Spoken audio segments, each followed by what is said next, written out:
बनावट नोटा चलनात येण्याचा धोका लक्षात घेऊन एकीकडे नोटा तपासून घेण्याचा सल्ला दिला जात असला तरी सामान्य माणूस फसला जातो। रायगडमध्ये बनावट नोटांचा पर्दाफाश केल्याची घटना ताजी असतानाच अलिबाग शहरातील मध्यवर्ती बाजारपेठेत आणखी एक धक्कादायक प्रकार समोर आलाय।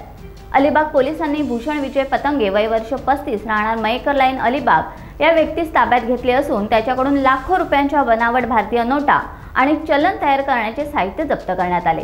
गुप्त बातमीदाराकडून माहिती मिळताच पोलीस निरीक्षक किशोर साळे यांनी ही बाब पोलीस अधीक्षक अंचल दलाल आणि उपविभागीय पोलीस अधिकारी माया मोरे यांना कळवली।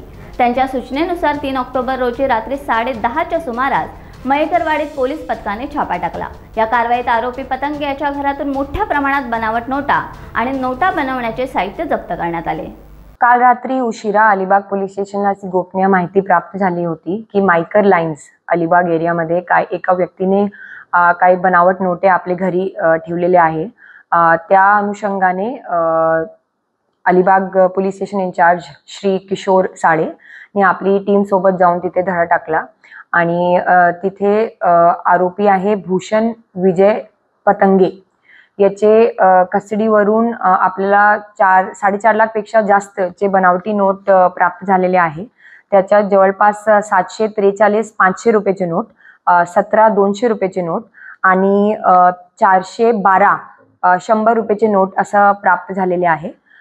याच्यात आपण पुढे तपासात निष्पन्न करणार आहोत की यांनी हे नोट स्वतःहून बनवलेले आहे किंवा दुसरे कोणत्या ठिकाणावरून सोर्स केलेले आहे, प्लस यांनी बाकी काही लोकांना पण हे नोट पुरवलेले आहे किंवा कसं। याच्यात शक्यता आहे की जर एवढं मोठी क्वांटिटीमध्ये आपल्याला आताच मिळालेले आहे तर अजूनही याच्यात नोटा वाढण्याची, बनावट नोटा वाढण्याची शक्यता आहे।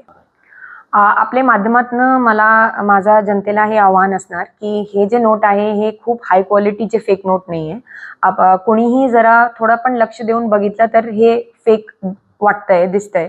तर मला सर्वांना हे सूचना आहे, आव्हान आहे की आपल्याला जराही संशय आला की हे नोट फेक आहे किंवा कसं तर आपण जवळचे बँकात जाऊन त्याची खात्री करू शकत आणि त्या नोटाच्या पोलिसांच्या निर्देशनात आणून द्या। टाइम्स डिजिटलला लाईक करा, शेअर करा, सबस्क्राइब करा आणि बेल आयकॉन दाबायला विसरू नका।